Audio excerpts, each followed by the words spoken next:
Hello and welcome to Scalino's Field on the campus of Cal Poly Pomona. Dave Sobera on the play-by-play. So glad you could join us from InlandValleyBaseball.com. I'm signing on right now very shortly just to tell you it is 2:08 and we still don't have any umpires. So the reason all that music has been playing is because the game hasn't started. If you were worried about that, if you had worried that you were missing opening pitch or if that potentially maybe there was something wrong with the broadcast, there is no such problem. We are just waiting for the games to start. The two games they were supposed to start at 2 o'clock, but it's 2:08 now. It will be against the East LA Dodgers for the Pirates. If you remember, the Pirates saw the East LA Dodgers earlier in the season, and it was a very, very successful outing for Inland Valley. They won 10-0, had 17 strikeouts. Kevin Glom started that game, went a couple innings. Speaking of Kevin Glom, he actually got in 6 innings yesterday for the Inland Valley Buccaneers. 6 shutout innings, 5 strikeouts. Was a tough no decision because, as I just mentioned, you go 6 innings and give up no runs, and it's hard to get a no decision in that scenario. But the Buccaneers were up 2-0 heading into the 8th inning, and in that inning they lost their lead, and it ended up being 2-2 tie on an error by Michael Ortega, the first baseman, normally a catcher. So it was a play that the pitcher was covering first base, and Ortega just threw it a little bit behind him, didn't lead him to the bag, and then all of a sudden you have a 2-2 game. After the Buccaneers were winning the whole time 1-0, they scored 1 run in the 2nd inning, and then they got that insurance run in the bottom of the 7th to go up 2-0, and then all of a sudden here come the Legends tying it up at 2 apiece. Then they decided that they were not going to play extra innings, even though there was some daylight left. So it was truly a walk-off win and a walk-off victory for the Buccaneers as Nathaniel Acosta came off the bench.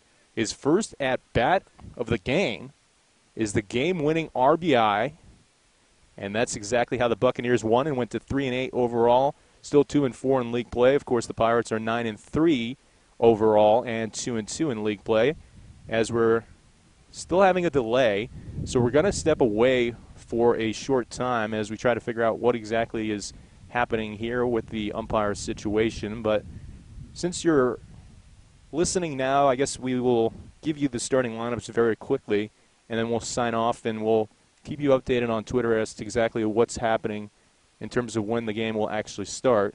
But here is the starting lineup for the Pirates.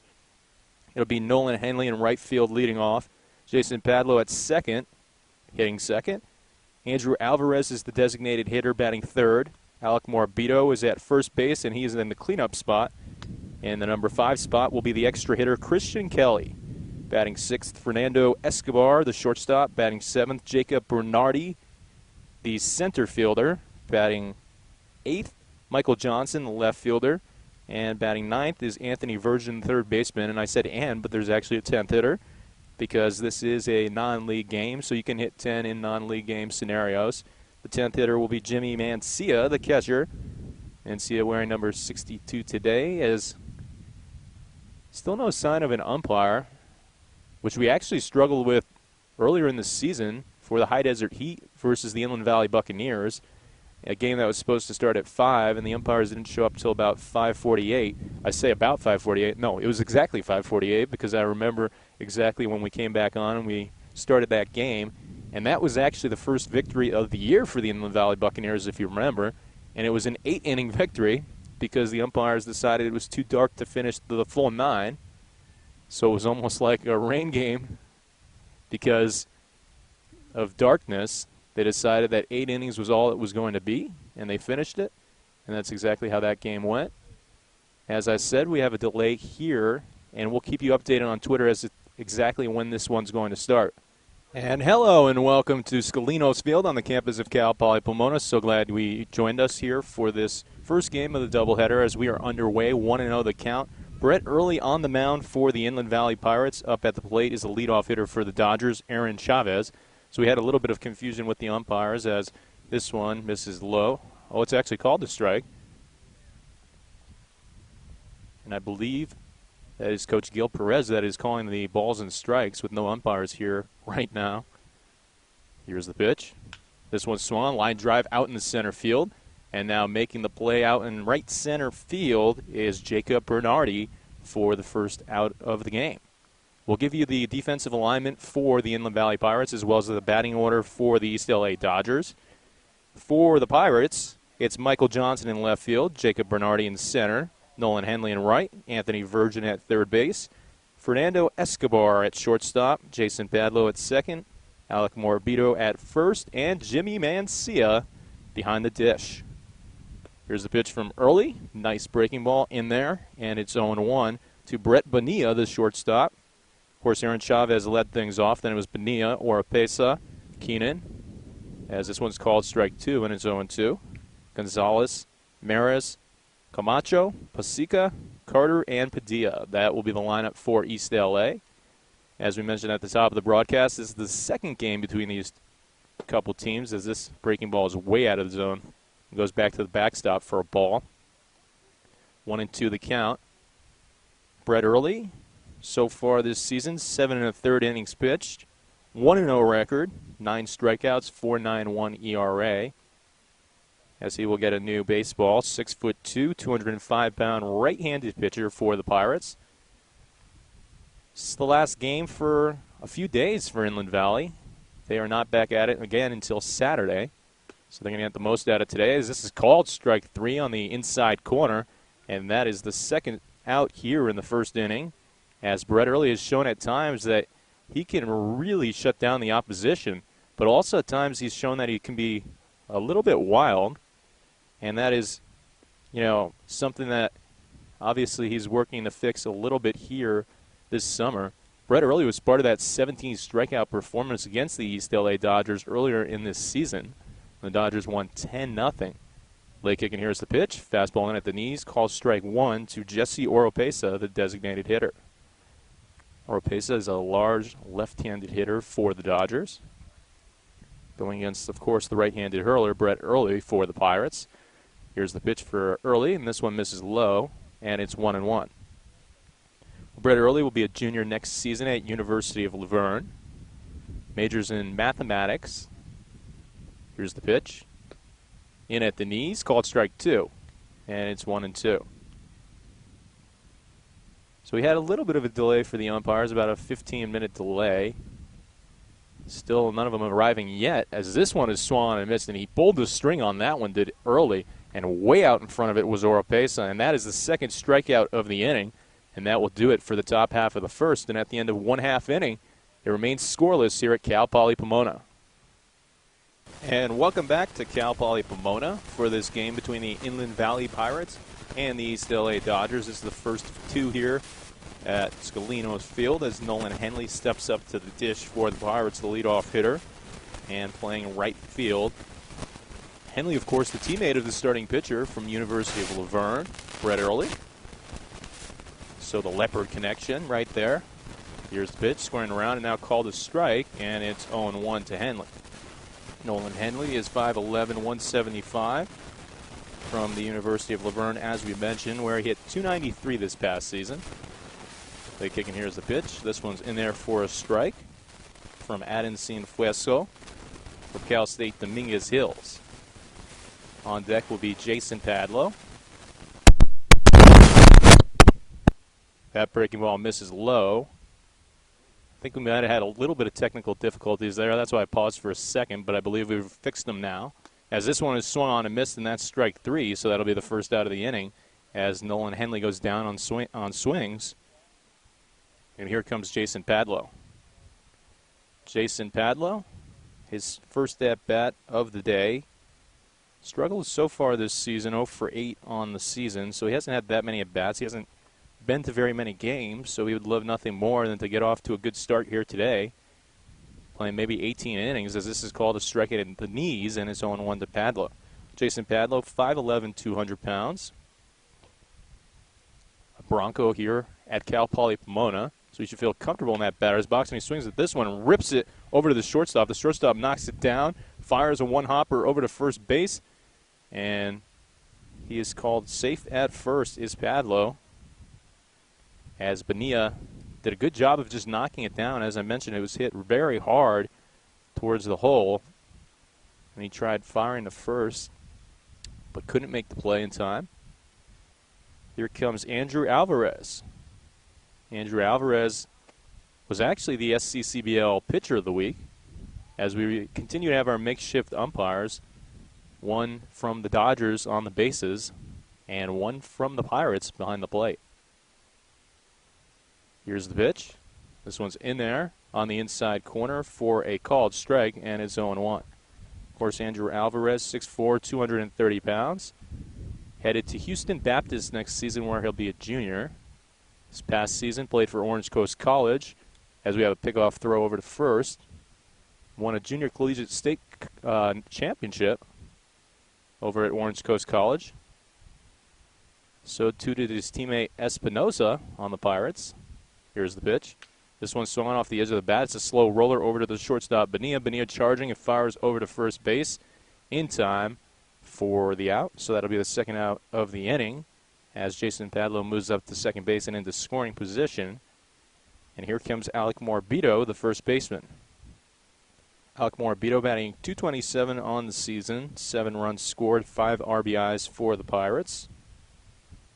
6'0", 170-pound left-handed hitter going against the right-handed pitcher, Cienfuegos. Swung on and missed, and it's 0-1. On deck is Christian Kelly. Christian Kelly will not be behind home plate on the field, as you saw in the first inning. He's the extra hitter today, at least for game 1. Here's the pitch, and this one is low in the dirt, and it's 1-1. Morbido plays for Cal Baptist, where he will be a junior next season. Majors in business administration. Hoping to go about his business right here and potentially drive in a run, give the Pirates a lead. Swings at this one, high, towering fly ball behind home plate. That will be playable for the catcher, and he makes the grab, does Keenan, for the final out of the inning. So at the end of one full inning to play here in Scalinos Field, the score remains 0-0 between the Pirates and the Dodgers. You're listening on InlandValleyBaseball.com. And welcome back to Scalinos Field, Cal Poly Pomona, the home of the Inland Valley Pirates, as well as the Inland Valley Buccaneers, as I'm sure you know by now. David Sobera on the play-by-play. So glad you could join us as we head to the top of the second inning in a scoreless game between the Pirates and Dodgers. Here's Keenan, the catcher. Takes high for ball 1. Keenan, of course, making the play on that last at-bat, that last flyout in the bottom of the first inning by Alec Morbido, as this one misses outside, and it's 2-0. So Keenan jumps ahead Brett Early here in the second inning. If you remember, Brett Early went 2 innings against these East LA Dodgers back in that first game of the season, for the Dodgers at least, and this one is swung and fouled out of play, and it's 2-1.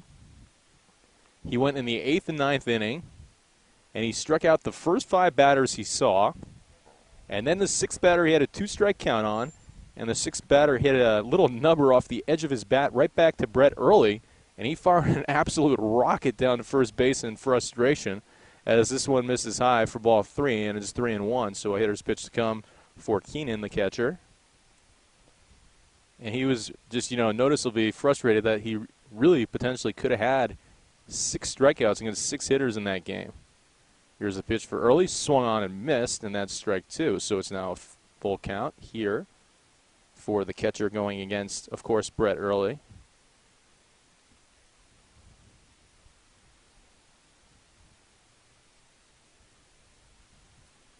Early this past season at University of Laverne was a relief pitcher for them, as this one is swung on and it's foul down the third base line. So we'll do it again. Another full count pitch to come here between Early and Keenan. As we mentioned, 26 games played, 5.40 ERA for them, and 3 saves, but 50 strikeouts and 48 in a third innings pitch. And that is really the type of pitcher he is, as this one is swung on and fouled out of play. So another full count pitch to come. We're about to have the 8th pitch of this at-bat between Keenan and Early. We speak about the strikeouts. We'll just go back to last season in the SCCBL in 2013. He pitched 23 2/3 innings and had 30 strikeouts. As this one swung, and this one is fouled out into the adjacent parking lot as well, back where the students park. Of course, we have mentioned this plenty of times, but it's worth noting if you are joining us for your first broadcast that there are an adjacent set of school dormitories along with a campus parking lot pretty much right behind home plate and towards the first base side. Here comes the ninth pitch of the at-bat, a very long at-bat here as this breaking ball misses low and away for ball 4. So Keenan works a very tough walk, and the leadoff man is on board for the Dodgers here in the second inning. That is the first base runner actually for the Dodgers. But we're still just underway, just in the top of the second. Brett Early says he likes to kickbox for fun. That's a unique thing that he enjoys. As this one is swung on missed, 0-1 the count to Josh Gonzalez, the first baseman.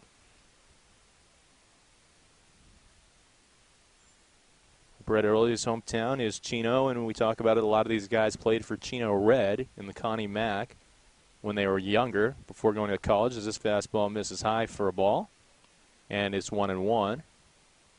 Gil Perez doing a very good job of showing the signs to the fans and the players and the teams, more so than a normal umpire, I would say, which is actually very helpful for a play-by-play announcer when there's no scoreboard being used here at the Cal Poly Pomona Stadium. Pickoff throw over to first, not in time. Early comes set, working out of the stretch. Towing the rubber from the left side, fires, swung on and missed, then it's 1-2. Well, he's mentioned he's from Chino, went to Don Lugo High School, another high school that a lot of the players went to here for the Inland Valley Pirates. There he was an All-CIF Selection once, All-League 3 times, and also played football and wrestled.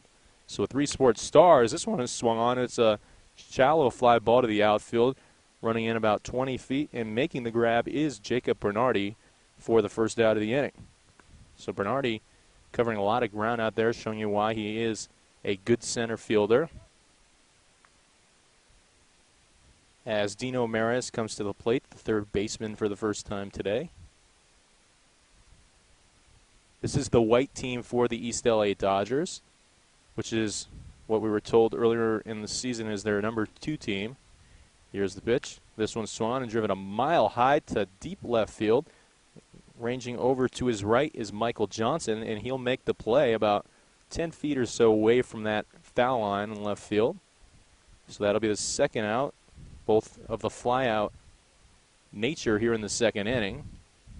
So Brett Early is cruising once again so far in 1 2/3 innings pitch here for the Pirates, like he did the first time he faced the Dodgers. 1 2/3 innings, 2 strikeouts, only 1 base runner on a walk. Here comes Andrew Camacho, the second baseman, for his first at-bat. As we have time called for, and we're going to get a pinch runner for the catcher. So that's something that I guess you'll see in non-league games. We haven't really seen it in any of our non-league games, but with 2 outs, they decide that they want the catcher to go back to the dugout and put his gear on and get prepared for defense in the next half inning. Also, of course, it kind of gives you a little bit of an advantage to get a pinch runner in for a catcher. Usually the catchers are not the most fleet of foot, as this one paints the outside corner, called strike 1, and it's 0-1 for Brett Early. As we mentioned, Brett Early was that 3 sports star, so very versatile athlete, is number 75. He comes set in the stretch, checks the runner at first, now fires the first, not in time. Pinch runner getting dirty, sliding into the bag.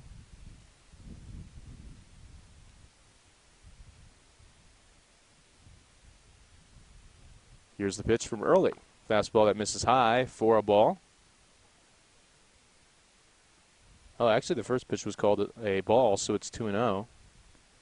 I thought that the umpire had said strike on the outside corner, but I guess he just had a pretty vocal ball call because it was close, so he wanted to make sure that everybody knew what the pitch call was. This one's swung, and this one is lifted into right center field, where the right fielder, Nolan Henley, makes the grab. So we had 1 fly out to center field, 1 fly out to left field, and 1 fly out to right field in this inning, and they all make the play. And at the end of 1.5, it remains a scoreless game between the Dodgers and Pirates. You're listening on InlandValleyBaseball.com. And welcome back to Cal Poly Pomona, bottom of the second inning. Dave Soberi on the play-by-play. So glad you could join us for this game between the Pirates and East LA Dodgers. Still scoreless as Christian Kelly will take his first hacks of the day. This breaking ball misses inside for ball 1, and it's 1-0. Cienfuegos from Cal State Dominguez Hills remains on the mound for the Dodgers. Right-handed pitcher, firing, and this one is swung on, and this is a towering fly ball down the first base line and foul and out of play, so it's 1-1. Well, Cienfuegos is actually not on the white team roster. When I looked for it online, he is actually a member of the blue team, so that would mean that he's on the number 1 team. So they have a couple guys like that here today, a mixture of their blue and white team. As this is a slow roller over to the shortstop deep in the hole, he ranges to his right and makes the throw sidearm across his body for the first out of the inning, does Bonilla. See a name like Bonilla, and obviously first thing you think of is Bobby Bonilla.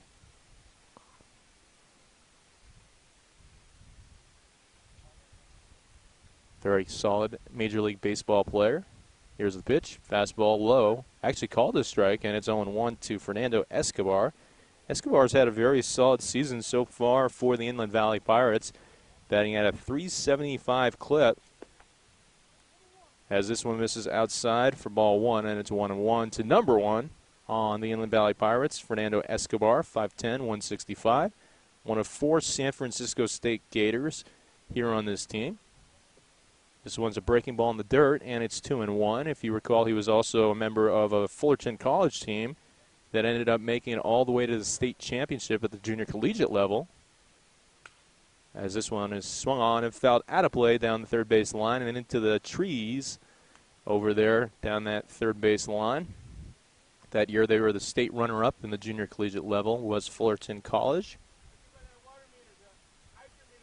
As Bernardi is on deck, here's the pitch. This one is an off-speed pitch that just misses outside, and it's 3-2, full count. Here to Escobar. Here's the payoff pitch. This one swung and lifted into shallow left field. Charging in and making the grab is Pasica for the second out here in the inning. So a relatively quick game so far after we had the delay with no umpires showing up at 2 o'clock. But so far there's only been one hit for the Inland Valley Pirates. That was Jason Padlow. Got off the Schneid as this one misses low and away. Although that was a questionable hit/error, very, kind of tweener play. And we decided to give Padlow the benefit of the doubt. This one swung on and lifted in left field. Line drive base hit for Bernardi. So that was a no-doubter as he ripped that one down the left field line for a single. Here comes Michael Johnson. Michael Johnson, one of 17 returning Pirates, the left fielder today. So obviously the number of a left fielder is 7, and he also wears 7. So he's just needs one more 7 to hit the jackpot today. This is Michael Johnson. 6'0", 170. Cal Poly Pomona player. One of 7 here for the Inland Valley Pirates. He'll be a senior next season for them as this off-speed pitch misses high. It doesn't really break, and it's 1-0 to Johnson. Johnson was a very, very good player for the Pirates last year in 2013. Well, he hit .281, but he's just a great fielding outfielder, as this is a high fly ball to shallow right center field in that Bermuda Triangle zone, and it gets down. Heading into third is Bernardi, and taking a long cut around first was Johnson as the cutoff throw hits the first baseman, Gonzalez, and there won't be a play at the plate. So often you just got to put it in the right place, and that's exactly what Michael Johnson did right there. Wasn't the hardest hit ball, but as we mentioned, it's that bloop single in that Bermuda Triangle zone where you have 3 guys crashing and none of them can quite get there in time. Here comes Anthony Virgin for his first at-bat. He is the third baseman. He is in the 9 hole today. As we mentioned at the top of the broadcast, the Pirates will bat 10. This one's called a strike on the knees, and it's 0-1 to Virgin. Of course, Virgin and his brother Nathan and Anthony are both on this team. Both were on the team last year as well. Pirates looking to get across the first run of the day. Called strike. Bernardi is on third base. Reached on a single to left field.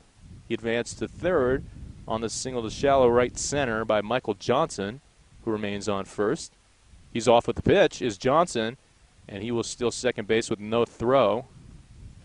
And it's 1-2. You could almost say that was a catcher's indifference there because it looked like he could have maybe potentially thrown it down to second base, but he didn't want to do it because he didn't want to risk potentially making an error and allowing the runner at third to come home. And this one is swung on a miss way out in front of the off-speed pitch is Virgin. And so that'll do it. That's strike 3 here in the second inning. And at the end of 2 innings of play, it remains scoreless from Cal Poly Pomona between the Pirates and Dodgers. You're listening on InlandValleyBaseball.com. And welcome back to the top of 3 we go in a scoreless game between the Dodgers and Pirates. First pitch swung on and lifted foul and out of play down the first base line as Alec Morabito was in pursuit of it, and it's 0-1 here to the first batter in the inning, Mike Pasica, the left fielder for the East LA Dodgers. Well, as you could imagine, the East LA Dodgers wearing their blue shirts and gray pants, as this is called strike 2 and is 0-2. Although maybe you might have been guessing that they'd be in white uniforms because we mentioned at the top of the broadcast they are the white team for East LA, but all the teams wear the blue shirts. This pitch is in the dirt, so that'll be a ball. Pirates, of course, in their customary red shirts, white pants, red hats, and black bill. This one swung on. Towering fly ball down the first base line. Will it be playable? It's definitely foul, but it hits off the screen, so it is not playable for Alec Morabito. As it's still a 2-strike count here for Pasica, who's going to have to protect the plate. And we have an umpire at 2:43 p.m. Just a 43-minute late umpire here today. Wasn't quite as bad as the Inland Valley Buccaneer game where the umpire was 48 minutes late, so this umpire beats him out by 5. And so now we have at least one umpire. We still don't have a base umpire, but it's always good to have a professional behind home plate, as this one is chopped foul down the third base line. Still a 2-strike count. I hope Gil Perez told him exactly what the count was so the umpire knows here coming in, in the middle of an at-bat. You don't see that too often, a new umpire in the middle of an at-bat. Here's the pitch from Brett Early. Breaking ball swung on, and it's grounded over to the third baseman, who fires it across. I believe that's actually Alvarez in now at third base. What was that? No, that was Virgin. That was still Virgin. So Virgin was still in. It's interesting. The reason I kind of doubt myself at times is because in a non-league game, you can see the designated hitter and the extra hitter come in random innings to, take the field, but that was still Virgin over there. As this one is swung on and lifted into shallow center field, charging in about 10 feet and making the routine grab is Bernardi for the second out of the inning. So 2 up, 2 down here in the top of the third inning. The Dodgers have only had 1 base runner so far, and that was in the form of a walk. Here comes Mariano Padilla, the extra hitter, wearing number 42 on the Dodgers. So, first of all, you think when the guy's wearing 42 that he's honoring Jackie Robinson, as this one's called strike 1, and it's 0-1. And, of course, if you can't wear it in a professional level, you might as well take advantage of it while you can at the collegiate level. But I also wonder, his first name's Mariano, so maybe he also is honoring Mariano Rivera as well. This one misses inside for a ball. Of course, Mariano was grandfathered into the 42 number. He was number 42 before they retired it. Swung on and missed on an off-speed pitch. Nasty breaking pitch right there for Brett Early. So Rivera was allowed to wear it until he retired last year.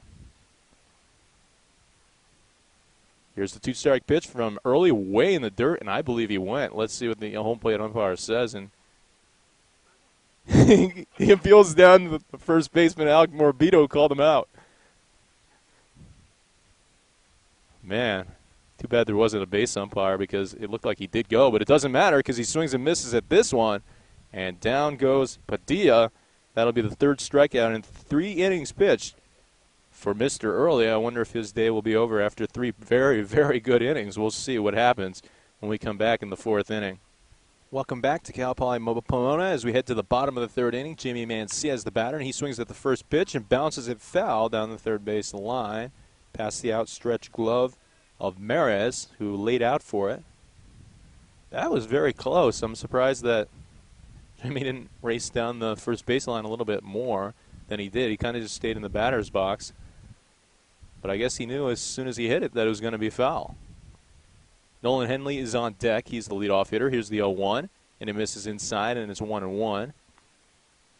So we have the number 10 hitter in Mancia, and then back to the top of the lineup. So often we talk about whether or not the last hitter in the lineup can turn it over. Once again, swinging on it, and once again, pulling it down the third base line, but just foul. So we'd like to straighten that out just a little bit. Maybe hit it, maybe, a good 6 to 12 inches to the right. He could have a double down the line. Here's a 2-strike pitch. Shattered bat. And this one is fouled once again at the third base coach, Ryan Marcos, as there was a loud murmur from the dugout and the Pirates. I hope that loud murmur was not because it was somebody else's bat that he broke, as Jimmy will have to go back in and get another bat here. So he goes from a black-colored bat to a light-colored bat. And he's fouled 3 down that third base line. That last one over towards Ryan Marcos, who, as we mentioned, is the third base coach here today. Charlie Reynoso inside the dugout. Of course, Mancia is from College of the Desert. Here's the pitch. This one's swung and driven to the left side over towards the third baseman, who makes the catch in the hole. Fires to first. It's a one-hopper that Gonzalez digs out. Actually, Gonzalez kind of made a basket catch on it, but it's a good play nonetheless. And that'll be the first out here in the 3rd inning. Bottom of the 3rd inning at that, as Nolan Henley comes to the plate. It'll be interesting to see what the Pirates do with their pitching staff today. Will they try to maybe extend Brett Early a few more innings? Or will they try to get everybody some work? Try to see if a lot of guys get 3 innings pitched. Of course, there's going to be 18 innings total today, so it'll be interesting to see what happens there. As a fastball misses low and away for ball 1, 1-0 the count to Henley. Henley 0 for 1 with the strikeout today. Here's the pitch. Breaking ball paints the outside corner, and it's 1-1 to Nolan Henley. Henley comes into the game 259 batting average, 4 RBIs, and 7 runs on the season. Very good leadoff type of hitter, though, as this is called strike 2 at the knees on another off-speed pitch. But I say he's a very good leadoff hitter because he has a lot of speed, and he really has the potential to steal a bunch of bases for this team. Make something happen. This one's swung. This is also driven down the third base line. One hopper over to the third baseman, and once again bounces it to first, and once again a dig made by Gonzalez. So Mares and Gonzalez hooking up twice, and Gonzalez catching it off the bounce both times. But it might have not have looked the prettiest, but they still get the job done. And that is the second out here in the 3rd inning as Jason Padlow steps up to the plate. Jason Padlow had that ball that was hit very hard to the right of the shortstop on one hop. The shortstop tried making a backhanded grab and kind of blocked it and then threw over to first, and the throw was errant, but Padlow beat it out. So a very kind of middle-of-the-road call, tweener type of call, that we decided to score a single. On deck is Alvarez. Here's the pitch. This one misses low for a ball to Padlow. Still no score in the bottom of the 3rd inning between the Pirates and Dodgers. 2 outs. Here's the pitch. Fastball on the outside corner, called strike. So Padlow will have to protect the plate. No wind to speak of here today at Scalinos Field. Comes inside and just misses for ball 4. So Padlow draws the walk on a full count pitch. And he gets the free pass. And now here comes Andrew Alvarez, the big guy in the lineup, hitting .500 on the season before today. Obviously that dropped a little bit because he grounded out in the 1st inning. But that 500 batting average is very impressive when you consider, as we have a pickoff throw over to first base, what he did in Palm Springs, going 5 for 8 in that series, and then 8 innings pitched, 6 strikeouts in the win. The one loss for the Power all season long. This is an off-speed pitch called a strike, low and outside, and it's 0-1 to Alvarez. Cienfuegos remains on the mound for the Dodgers, nods his head in approval from the catcher's signs, and fires a fastball high for ball 1, 1-1 the count. Pickoff throw over to first as the Inland Valley Pirates hoping for a bit of a 2-out rally here in the bottom of the third inning. First 2 hitters were ground outs to the third baseman. That, of course, was Mancia and Henley. Then Padlo drawing the walk, and here comes Alvarez. He swings this one off the fist over towards the shortstop, who makes a flip and gets the force at second base with the fielder's choice. So that'll do it for the third inning on that fielder's choice. 6-4 if you're scoring at home. And at the end of 3, it remains scoreless between the Pirates and Dodgers at Scalinos Field. You're listening on InlandValleyBaseball.com. Welcome back. Dave Sobera on the play-by-play. Top of the 4th inning. No score between the Pirates and Dodgers. Back to the leadoff man for the Dodgers, and that's Aaron Chavez. 0 for 1 with a fly out to center field, squaring around and now bringing it back on a pitch that misses high for ball 1 from Brett Early. So it's 1-0. Brett Early is still on the mound for the Pirates. Only has allowed 1 base runner so far, and that was in the form of a walk. This one swung on and lifted into right field, going back about 3 or 4 steps, and now making the catch out there is Nolan Henley. Speedy Henley actually opened up towards his left before kind of catching it a little bit towards his right. Kind of made it like in a little 180 turnaround there. But he puts him away nonetheless. That is the second fly out to right field in this game, and this one is hit off the edge of the bat over to the second baseman Padlo. Padlo fields cleanly and fires to first. And Morabito made a nice catch over there at first base. Good thing he's left-handed because it came well down the first baseline to his right. And he made a nice stretching, lunging play. That's the second out here in the inning. And Early has just been very efficient and very, very quick at-bats for the most part as well. We did have one really lengthy at-bat, and that was the one runner who reached base in Keenan. This one misses outside, and it's 1-0. Of course, Keenan drew the walk to lead off the second inning. And that was a 10-pitch at-bat. Otherwise, Early has been cruising as this fastball is about a 59-footer in the dirt for ball 2, 2-0 the count. Christian Kelly will pick it up. Kelly with his bat in hand and helmet on. Here's the pitch.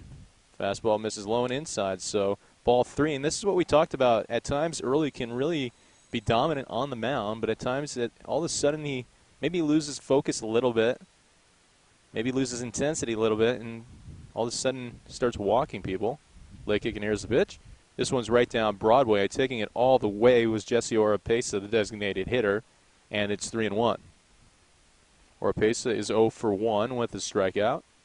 Large left-handed hitter for the East LA Dodgers. This one on another fastball right down Broadway. A chopper over towards the first base side, and that is going to be a nice play made on a flip over to Brett Early. Wow, it was very, very close, and for a second I thought it was going to be an infield hit, and the first of that for the day for the Dodgers. But at the last second, Early covering the bag, doing a good job. Morabito making the nice flip. So once again, Brett Early retires the side, and that is 9 consecutive retired for number 75. Speaking of 75, that is not a number you see too often. We'll head to the bottom of the 4th. Still scoreless between the Pirates and Dodgers. And welcome back as we head to the bottom of the 4th inning. 4, 5, 6 is where we are in the lineup. Alec Morabito, Christian Kelly, and Fernando Escobar. Here's the pitch. Fastball that misses high for ball 1 from Adam Cienfuegos from Cal State Dominguez Hills, a Toro.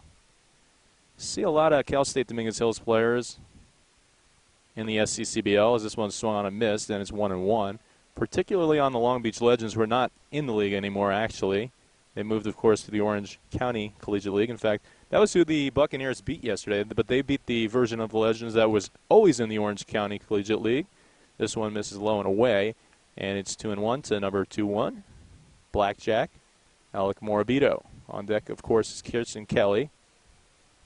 Late kick, and here's the pitch. Swung on and missed, and that is strike 2, so it's 2-2 to Morabito.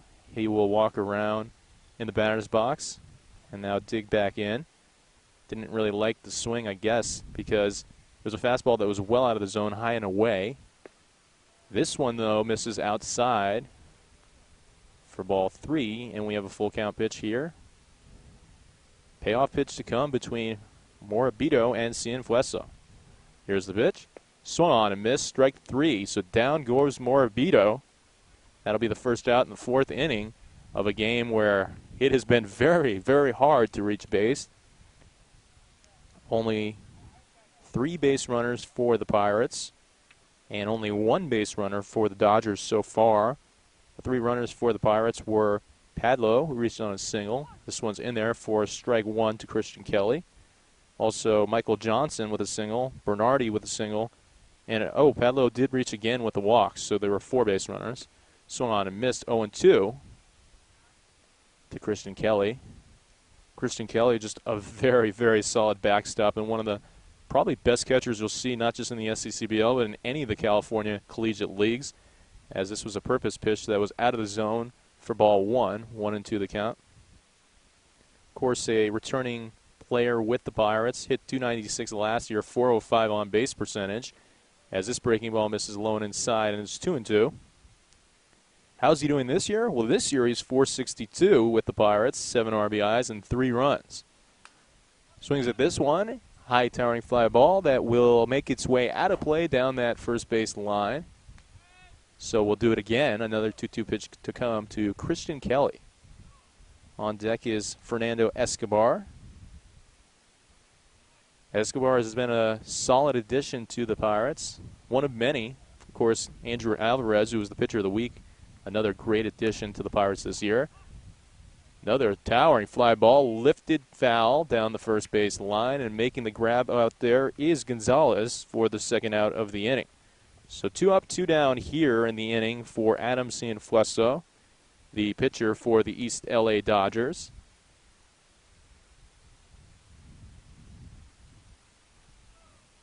Here comes Fernando Escobar, 0 for 1, flew out to left field.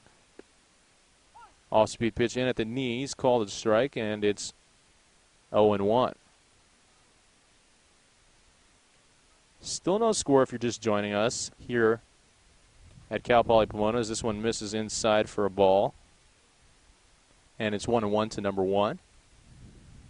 Pirates and Dodgers doing battle. This is a much different game than the first time the two teams took the field.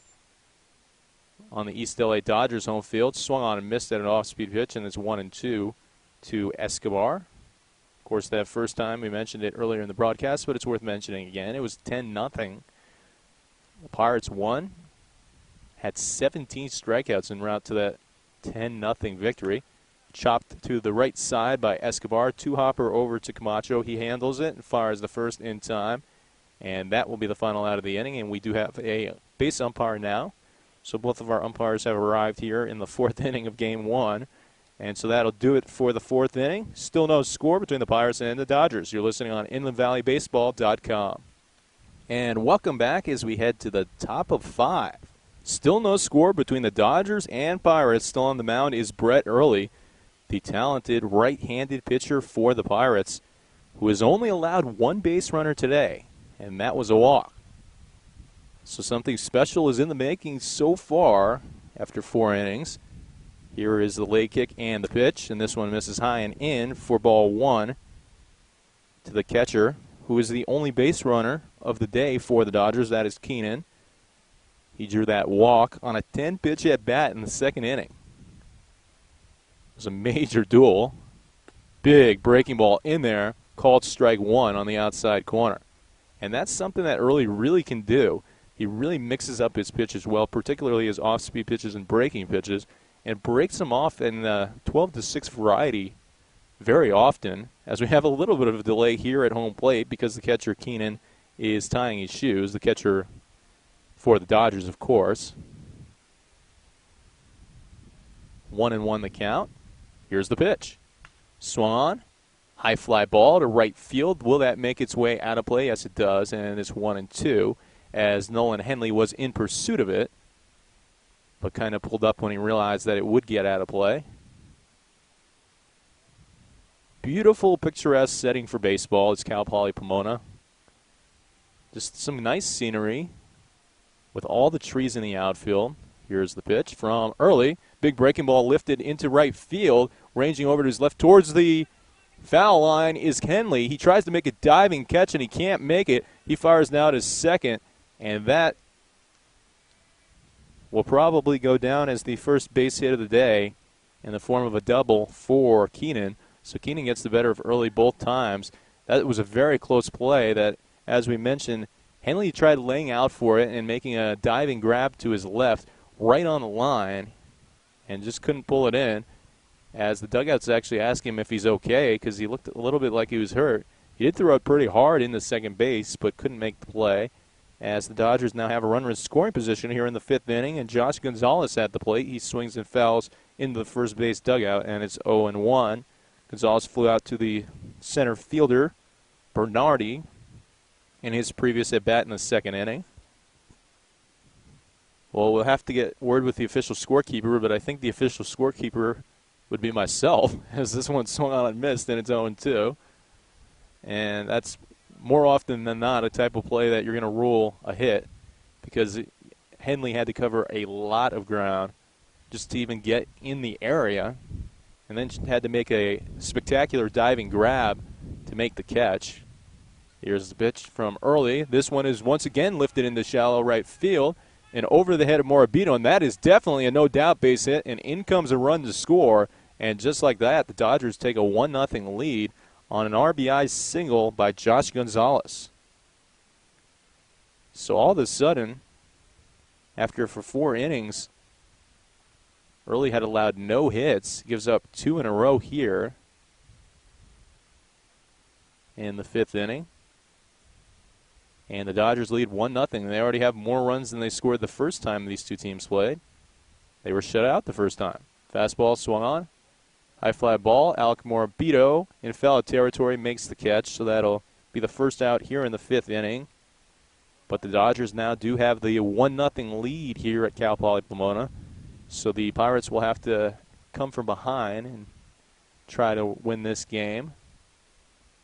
We expect to see widespread changes in the next inning for the Pirates, especially in a non-league game. Fastball swung on, and this one is lifted behind the backstop and out of play, as Jimmy Mancia took his helmet off and watched it land into the adjacent parking lot.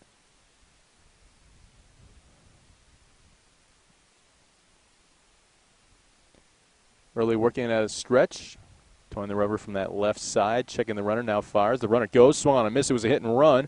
Throw down to second, and he is dead to rights, is the runner over there, Josh Gonzalez. And now he's tagged out by Morabito.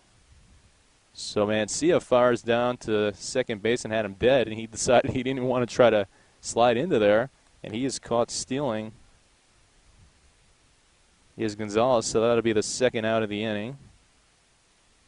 So what did we have on that? We had 2, we had 6, and we had 3. And that'll be the put out there if you're scoring at home. Here's Adam. Adam Camacho steps out of the box and now digs back in. Early now working out of the windup with nobody on base. Big breaking ball called, strike 3. And so that'll do it for the inning. But the damage was done. After not allowing a hit for 4 innings, Early gives up a double and then an RBI single, and all of a sudden the Dodgers take the lead. As we head to the bottom of the fifth inning, 1-0 the score, Dodgers on top. And welcome back. We head to the bottom of the fifth inning. 1-0 the score, the Dodgers breaking up the no-hitter in the fifth inning with 2 consecutive hits, 1 a double and 1 an RBI single, to take that 1-0 lead, as this one is a breaking ball in the inside corner called strike 1 to Jacob Bernardi. Bernardi reached on the well-struck ball that we called a single in the second inning. Towering fly ball to shallow left field. Left fielder Pasica digging in and making the grab about 10 to 15 feet away from the infield dirt. So that's the first out of the inning. Fly out to left field. So quietly, the Cienfuegos has been very good for the East LA Dodgers. That's 5 consecutive retired for him, as this is called a strike, and it's 0-1 to Michael Johnson. Michael Johnson is 1 for 1.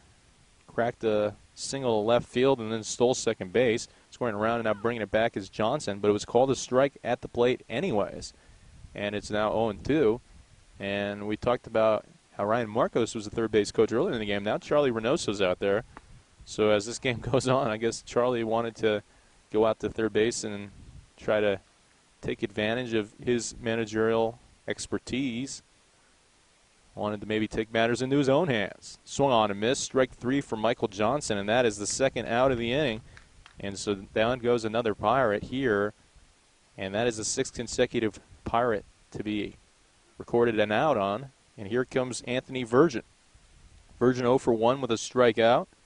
Coming into today, .235 batting average. He is in the 9 spot. Up on deck, as this one is swung on and missed, is Jimmy Mancia, the catcher. 0-1 the count. Virgin was well out in front of it. Looked back at the home plate umpire, and now Charlie Reynoso calls time and have a little bit of a chat with Virgin. Virgin, of course, the third baseman, 6'0", 200 pounds. Will play at Citrus College next season as a sophomore. Played at Orange Coast College his freshman year. And you look at his .219 batting average, which is okay, but not great. But then you look at the fact that he had a .355 on-base percentage, and that was pretty good. Swung on, high towering fly ball to shallow center field. And then another one in that Bermuda Triangle zone, and that one drops for a base hit. So that will be a single for Anthony Virgin. When we talk about a Bermuda Triangle, that was almost like a Bermuda rectangle because there were 4 guys converging upon the ball. None of them felt good about their positioning. That was the shortstop, the second baseman, the right fielder, and the center fielder. And it landed harmlessly on the ground. And so now you get Jimmy Mancia up with a runner on and maybe a chance for a 2-out rally. Mancia, of course, his last at-bat, fouling 3 balls down the third base line. And once again, swings at it and once again hits this to the third baseman. And that will be a quick out for Mancia on 1 pitch. And 5-3 if you're scoring at home, which is exactly how he was recorded an out on the first time. If you remember, he fouled 3 down the third base line before grounding out to that third baseman, and here he does it again on the first pitch he sees in this at-bat. So at the end of 5 innings, it remains 1-0 Dodgers on top of the Pirates. You're listening on InlandValleyBaseball.com. Welcome back to Cal Poly Pomona, Scalinos Field, the home of the 3-time Division II national champions. Of course, called Scalinos Field because of Coach Scalinos, who led them to all 3 national championships in the 70s, 1 in the 70s at that, and 2 in the 80s. First pitch swung on and driven over towards the shortstop. He fires across the diamond for the out, and that was Kyle Jackson. So Jackson has come in at short to replace Escobar. Also, there is a new pitcher on the mound, and that is Aaron Reynoso for the Inland Valley Pirates. Of course, Reynoso is one of 2 sons of Charlie's, the manager on this team. Also, his nephew Matthew's on the team. In fact, his other son, Mark, was also on the team last year. Fastball in the dirt, 1-0 for Reynoso. I believe his son, Mark, is getting married on Friday. So it's a big weekend for the Reynoso family. And then a big doubleheader in the league on Saturday. This one swung driven hard towards the right side and in the hole, but Padlo makes an error. And so the runner, Carter, reaches base on an E4. It was hit hard, and it was kind of in the right hole.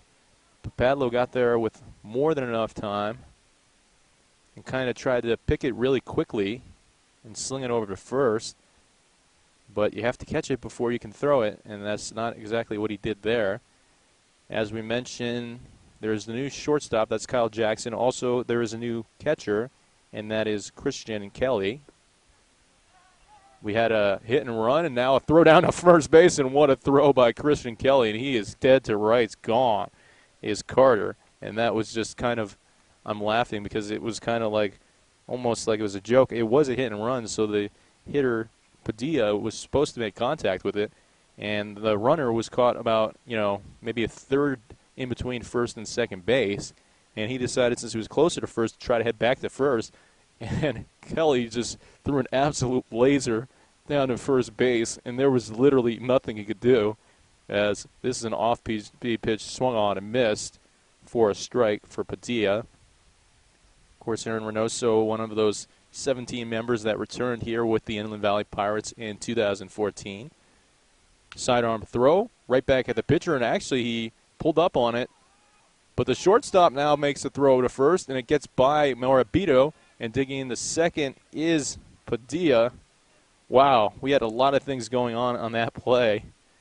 First of all, it was hit very, very slowly at Reynoso, who's kind of laughing back at Christian Kelly now, and he pulled up on it with his glove. He thought he was going to make the play, but Kyle Jackson charging, covering a lot of ground to even make that a play, fields it cleanly, throws it sidearm, but it gets past Morabito, and if he made a good throw, they would have gotten the out there. So that'd be tough to call that an error on him for making an all-out effort on that play. But that might be how you record that one, as this is called a strike. Certainly it's an error that the hitter gets to second on. The question is, do you rule it an infield single or an error before that one? Reynoso working out of the stretch for the first time, fires, and it misses inside for a ball to J.C. Razik, a former SCCBL player back in 2012 before going to the East LA Dodgers last year and this year. If you remember, in 2012, this one misses low for a ball. He played for the LA Thrashers, which are now defunct. They played at LA Pierce College and the Valley. Aaron Reynoso, 5'10", 205. Went to Cal Poly Pomona. Swings and misses, does Razik. And that'll be a strike there for Reynoso. Reynoso is very proud about his field maintenance abilities. You see him preparing the field before the game and after the game.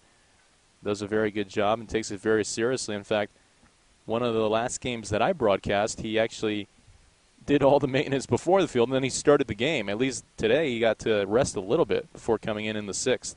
Checks the runner at second, fires home. This one misses low for a ball. Reynoso, business administration major here at Cal Poly Pomona, with a full count pitch to come. And 2 outs here in the inning. He has been shaking off Christian Kelly a lot. You don't see too many shakeoffs by the pitchers in the Southern California Collegiate Baseball League. But this one misses inside for ball 4. And so Razik reaches base with the walk. Here comes Brett Bonilla. Bonilla 0 for 2 on the day, struck out and grounded out to second base. Well, the story of this game was in the first 4 innings, Brett Early had not allowed a hit. And then in the 5th inning, all of a sudden he gives up 2 consecutive hits in a row. Nice breaking ball in there for strike 1 at the knees, and it's 0-1 here to Bonilla. And those 2 hits in a row, one was a double to right field, and one was a single to right field. And the run scores, and the Dodgers take that 1-0 lead, and that's the score here in the top of the 6th inning. Reynoso checks the runner at second, fires home. Runner bluffs as this one misses outside, and it's 1-1. Christian Kelly was looking to make a snap throw, I think down to first base, but lost the handle. But nobody moves up anywhere, so, it wasn't that bad of a play. Of course, Aaron Reynoso aspires to work in the front office of a baseball organization after baseball. This one swung on and struck right up the middle, and that'll be a base hit scoring a run. And now an error is made out in center field, and another run, no. J.C. Razik will be held up at third. And that was a very routine play out there. I believe that was Virgin out there in center field who pulled up on it and couldn't make the play. So the Dodgers now take a 2-0 lead here and have men on second and third, both in scoring position. You credit Bonilla with the RBI single, But then on the error, the two runners advance to second and third. Here's Oropesa, the designated hitter, takes low for ball one and is 1-0.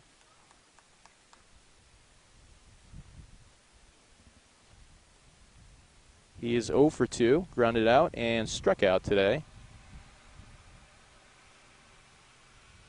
Noso working out of the stretch. Here's the pitch. Off-speed pitch, called a strike. Snap throw down to third base, not in time from Kelly. Kelly's a guy who likes to throw it around the yard a little bit. Likes to show off that rocket, that cannon behind the plate. This is a big moment for Reynoso right here because it's 2-0. And he would love nothing more than to get out of this jam with only giving up 1 run, as this is a 59-footer in the dirt.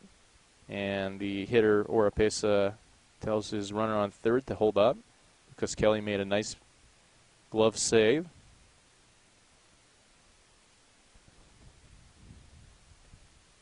Reynoso set in the stretch, fires. Another one that bounces in the dirt, and another one that's stopped by the catcher, Kelly. And so 2 in a row where Kelly did a nice job of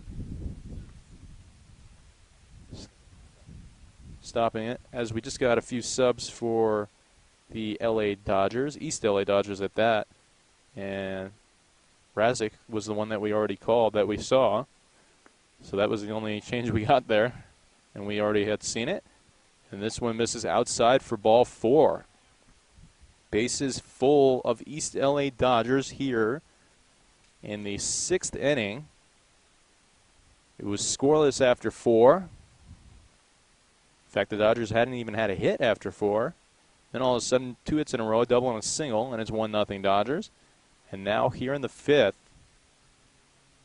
Dodgers get 1 more run and load the bases with 2 outs in the 6th inning, I should say. Here is Keenan. Keenan is the one who started it all off in the last inning with that double and wound up scoring, as this is called strike 1, 0-1 the count. Keenan has been on base both times, walked in the 2nd, and doubled, as we just mentioned, in the 5th. All of a sudden in this game, taking a major momentum change in the favor of the men in blue. Question is, will the men in red be able to swing it back over to the Pirates? Check swing, bouncer over towards the second baseman, Padlo. Padlo taking a lot of time and actually bobbles it a little bit before making the throw to first baseman Alec Morabito for the final out of the inning.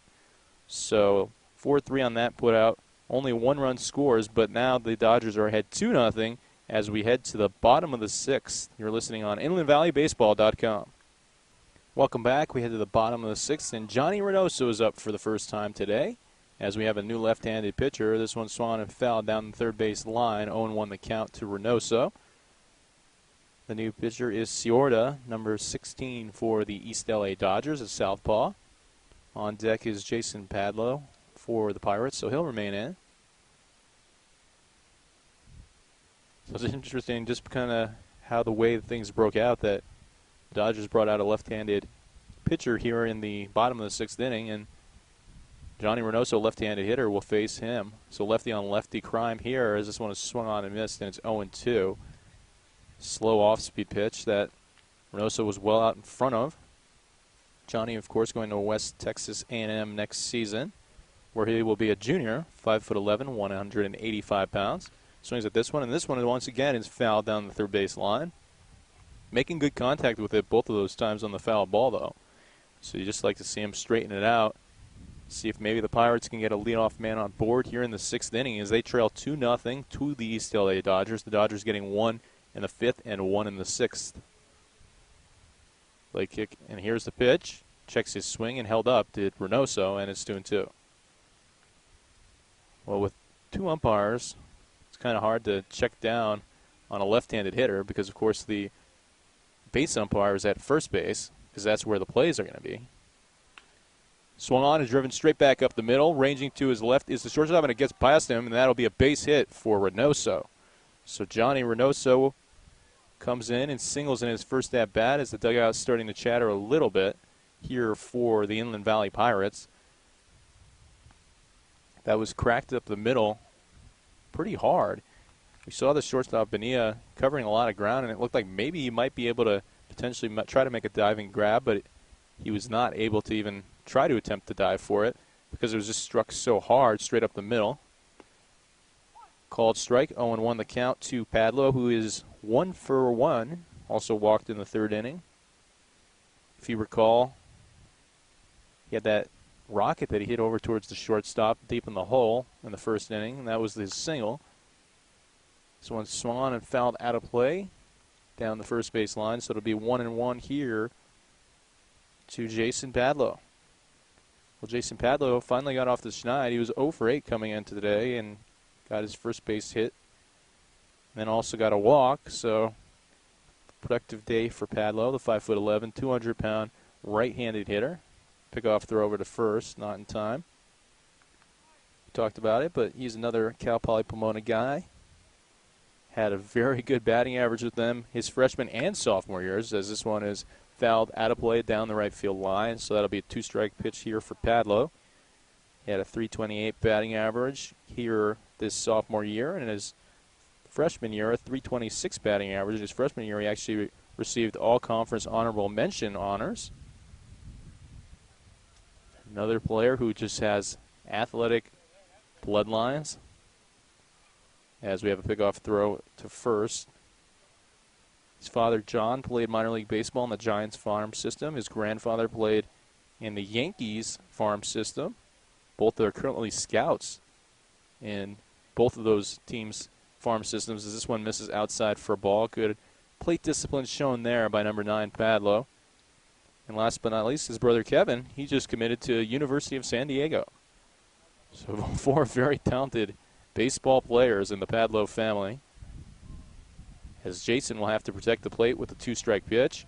This one's low and outside. That'll be ball 3. So a full count pitch to come here for Padlo. Padlo doing a very good job extending the count and doing a very good job of allowing the dugout to see this pitcher's arsenal and repertoire. Just, brand new pitcher. You want to see exactly what he has. As this one misses upstairs for ball 3. And it's 3-2, full count. Alvarez on deck. You'd really love to see Jason Padlo get on base right here and give Alvarez the opportunity with no outs and 2 men on to maybe get a hold of one. Swings at this one, and this one's driven into right center field in the gap. Reynoso will be held up at second, and so that'll be a single, a noisy single at that, as that was well struck by Padlo. And up comes Alvarez here with 2 runners on in the 6th inning. So all of a sudden, after 4 innings, there was no score. The Dodgers get 1 in the 5th, 1 in the 6th. And here come the Pirates with 2 singles for their first 2 batters in this inning. Reynoso standing at second now in scoring position. Had the single up the middle. And Pato had the line drive rocket out to right center field. And here comes the big guy, Andrew Alvarez. He's 0 for 2 today, but came in .500. Look at this, stolen base here for Reynoso. He slides down, and it's going to be an overthrown ball. Reynoso now heading into home plate, and that is making things happen by Johnny Reynoso. Reynoso stole that pitch, stole that base on the pitcher. He was off well before the ball even came to home plate, which forced the throwing error from the catcher. And then in comes Reynoso and makes it 2-1 here in the 6th inning. Here's the pitch from the southpaw over to Alvarez. Called a strike on the outside corner. Padlo will also get credit for a stolen bag, moving up to second base on the play. Wow, Johnny Reynoso showing off the Jets there. Also showing off his high baseball IQ, realizing that the pitcher wasn't really paying much attention to him and was also taking a long time to deliver the pitch to home plate. As this one misses low for a ball to Alvarez. Of course, we said the new pitcher is Ciorda, who came in this inning. Andrew Alvarez, as we mentioned before, originally starting at Pepperdine. This one swung on a high fly ball to center field, straightaway center at that, and that'll be a routine catch out there. Padlo takes a couple steps off the bag and kind of bluffs just to test the arm out there of Chavez. So that'll be a fly out for Alvarez on the first out here in the inning. But Padlo remains on second. A couple more outs to work with here. Pirates trailing 2-1 and the heart of the order up. Morabito, the cleanup hitter, now at the plate, and then Christian Kelly is on deck, still wearing his leg gear. even though there's only one out here. Squaring around and fouling it behind the screen was Morabito. He kind of took an awkward hack at that. He tried to put one over on the Dodgers, who he thought maybe he could catch napping, because being in the cleanup spot, you know, you don't think too often that your cleanup hitter is going to try to lay one down like that. We actually saw Seth Walston do that for the High Desert Heat. Morabito is 0 for 2 here today, and this one misses low. Of course, Walston was doing that against the Buccaneers, where the left-handed hitter tried to lay one down the third base line to no avail.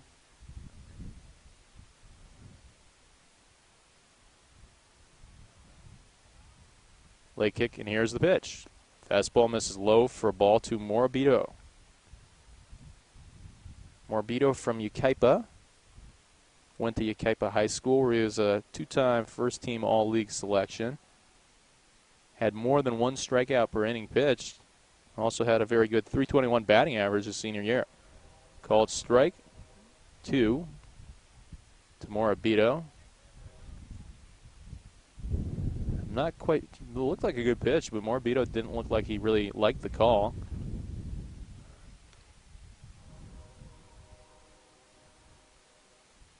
Another lefty-on-lefty battle. And this one is fisted up the middle. It's going to take an awkward bounce, and the shortstop will not be able to make the throw in time. So that'll be an infield base hit for Morabito, as he kind of fisted it, and it was hit very slowly over the head of the pitcher and took an awkward bounce, a couple bounces, before the shortstop Bernia could field it and try to make the sidearm play over to first base. And now we're going to have a conference from the manager for the East LA Dodgers. That's Ramsey Ochoa. They also have Marcos Bugarin as the coach. Bugarin is the third base coach for them. And as we just mentioned, Ochoa is the manager and also the pitching coach, apparently. Well, runners on the corners here. One out. Bottom of the sixth inning. 2-1 the score. Dodgers on top of the Pirates. Pirates looking to take the lead here with Christian Kelly, the big stick at the bat. Called strike on the outside corner. 0-1 the count. Kelly 0 for 2 today, but came in .462 into this game. Had 7 RBIs and 3 runs. You'd love nothing more than to make that tally 8 RBIs for the season. Kyle Jackson is on deck. This one swung on and driven down the right field line. Just foul. It was a hit and run, as Morabito was off with the pitch. Wow. That was fair. That definitely would have tied the game up, and you wonder if maybe potentially Morabito might have even been able to score from first base because he was in motion with the pitch. But it was foul, so we'll never be able to find out the answer to that question. This one swung on, and this one once again driven through the right side hole for a base hit. That is an RBI single for Christian Kelly, and in comes Padlo to knot this one up at 2 apiece. So Christian Kelly with his 8th RBI of the season ties this game at 2, as Kyle Jackson will take his first hacks of the day. Jackson very, very good with the Inland Valley Pirates last season. In fact, so good that he had a team-high .340 batting average that he actually tied with Christian Kelly for the top on this team, and ended up going to the All-Star game out in Palm Springs. Did number 10. 6'1", 205-pound right-handed hitter for the Pirates. Squaring around, now bringing it back on a pitch that missed low for ball 1. 1-0 the count.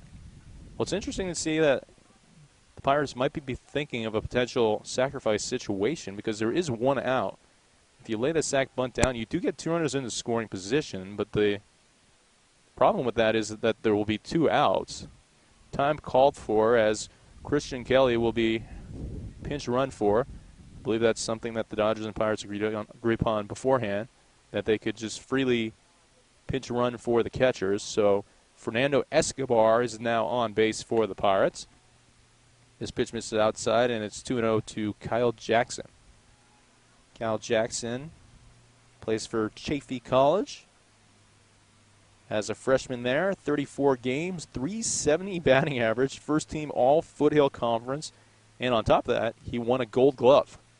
It's not just getting it done with the stick, but also with the glove. This pitch, once again, Kyle Jackson is squaring around and bringing it back. And once again, it'll be a ball that misses low from Ciorda. If you're just joining us, the first 4 innings went pretty rapidly, although we did have an 18-minute delay as the umpires were late arriving. Called strike on the outside corner. They went so rapidly because there were only 4 or 5 base runners in total for the first 4 innings. And then all of a sudden, in the 5th and 6th, we get 2 runs scored by each team. Hit and run over towards the second baseman. The throw is not made, as we will have a run scored by the Pirates, and Morabito hustling all the way in from second on a ground ball to the second baseman. Wow, what a play for the Pirates, who have really just started putting everything in motion. And you're going to have to say that it's definitely going to be an error. I believe you're going to call an error on the shortstop, because the second baseman threw it to Bonilla, the shortstop, as this one's called a strike. And it's 0-1 to Virgin. So this will be Nathan Virgin replacing Jacob Bernardi. Ball right there.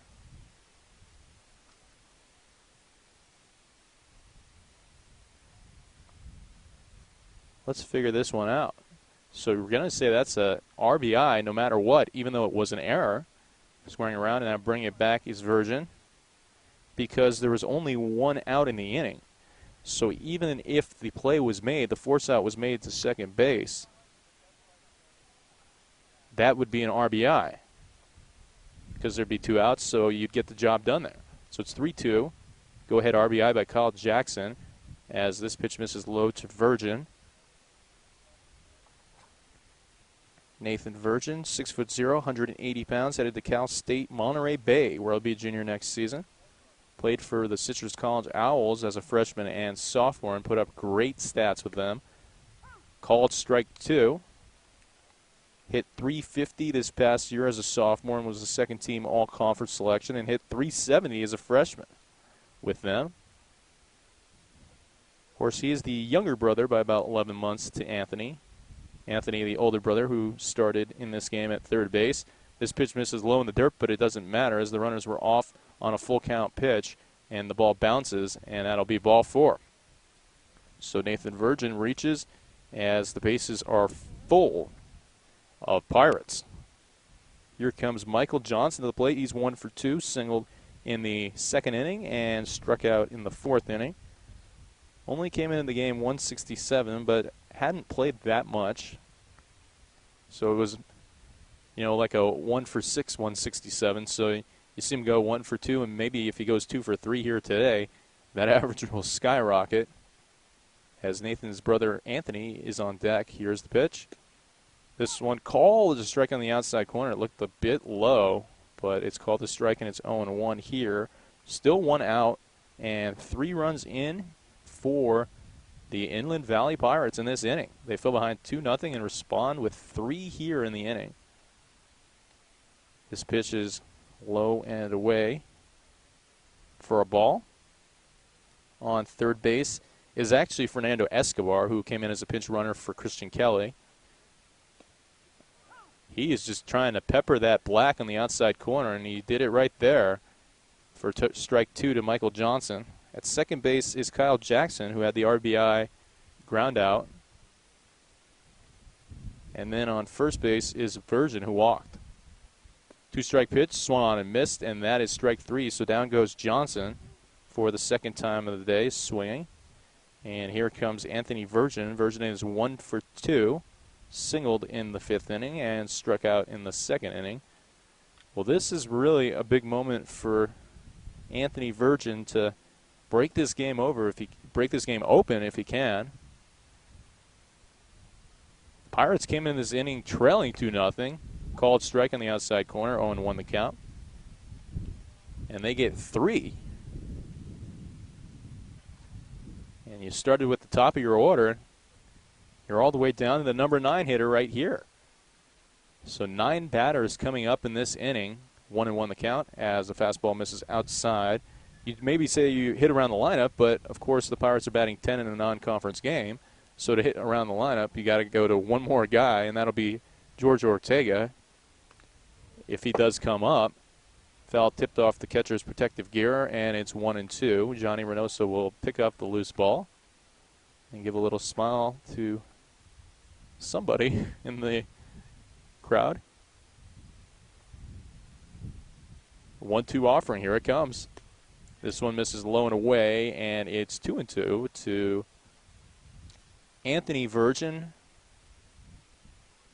Virgin, the ninth hitter in this lineup. It all started with Johnny Reynoso, who singled and scored and generated a run pretty much on his own. If you remember, he stole third base and forced the throw from the catcher. Foul back at the screen, a loud foul ball. I'm pretty sure that you must have heard that because it literally hit about 1 foot away from me to my left. My microphone must have picked that up pretty loudly. Good job of protecting the plate by Virgin, and it remains 1-2. Mentioned George Ortega is on deck, replacing Jimmy Mancia. Ball outside and low, and it's 2-2 here for Virgin. Well, we have ducks on the pond everywhere. Will Virgin be able to take advantage? The runners are off, swung on a foul out of play on the full count pitch from Virgin. So Virgin doing a really good job of protecting the plate, and he knows how important this at bat is.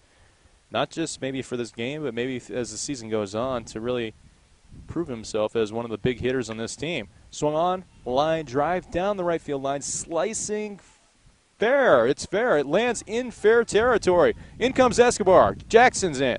Now rounding third and coming home to score is Mr. Virgin's brother, Nathan, and Anthony has a bases-clearing triple for the Inland Valley Pirates. Wow, what a big play right there for the Pirates. They have now hit around the lineup as the 10th batter comes to the plate in this inning. And in this inning, they have scored 6 runs.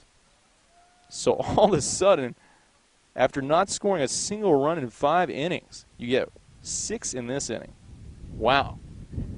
What a job right there on the 3 RBI triple down the right field line.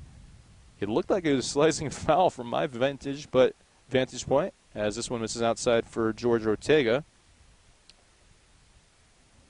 But I am a little bit at an angle, and it was fair, obviously, on that triple. So Virgin coming up with a very big hit and breaking this game open. 2-0 the count. High and away.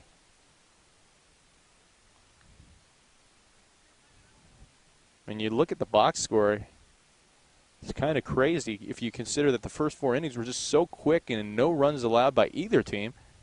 Foul ball into the third base dugout. Nice play made by the manager for the East LA Dodgers, who stayed down on that grounder. That, of course, is Ramsey Ochoa. 2-1 the count to Ortega. Ortega, an NAIA World Series champion with Lewis and Clark State this past season.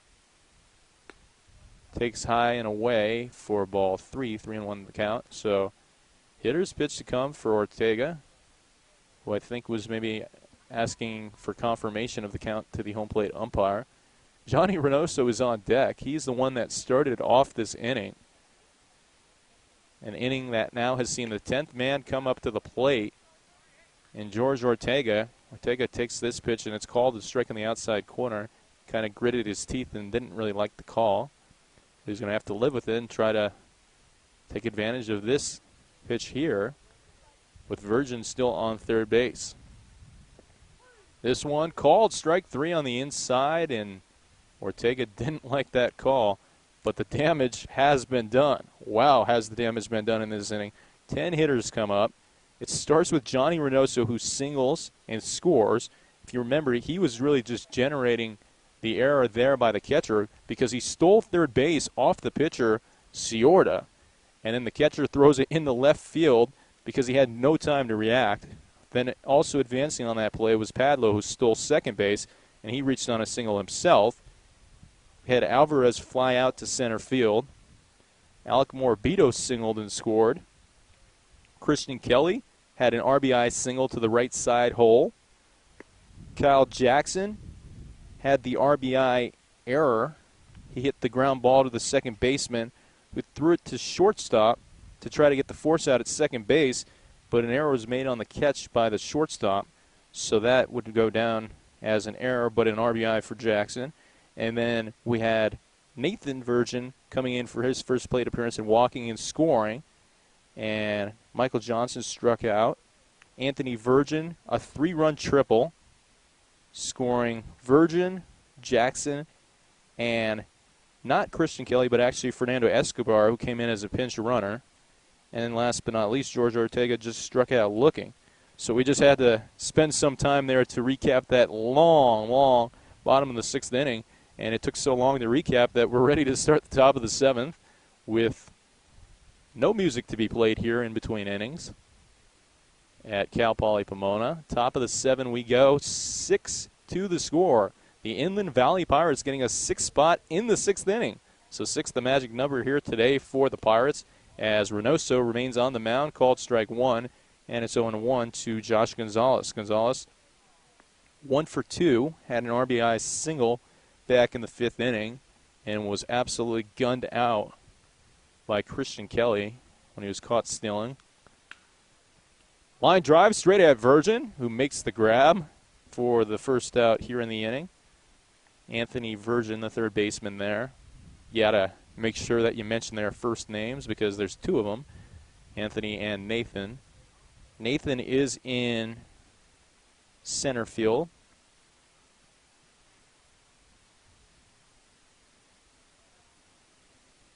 Let's see, do we see anybody else new out there? Johnson's still in right field. Here's the pitch. Swung on, lifted into shallow left field for a base hit. Past the leaping glove of Kyle Jackson. And so that'll be the first runner on board in the top of the 7th inning. Reynoso is in left field. So actually Johnson is in right field. So Johnson actually shifted from left to right. When I said he's still in right field, I meant he was still in the outfield in general. Of course, it was Henley who started in right, if you were wondering. Reynoso comes set in the stretch with 1 out here in the 7th inning. Fires a fastball low for ball 1. 1-0 the count to Andrew Camacho, the second baseman. Camacho 0 for 2 today. Reynoso, his hometown is Upland. Went to West Christian High School, where he was a second-team All-Christian League performer. He also played for Citrus College before coming to Cal Poly Pomona. A lot of these players played for Citrus College at some point for the Pirates, and the Buccaneers as well. Called strike here. And we've got a 1-1 count to Andrew Camacho.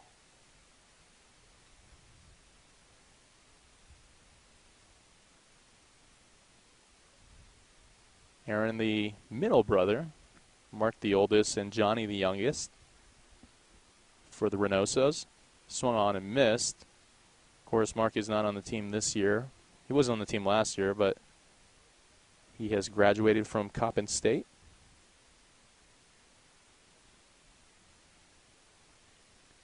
Last season in the SCCBL, Reynoso only threw 3 2/3 innings. As he checks the runner at first, now comes home. This one misses outside for a ball. In those 3 2/3 of an inning, he had 2 strikeouts.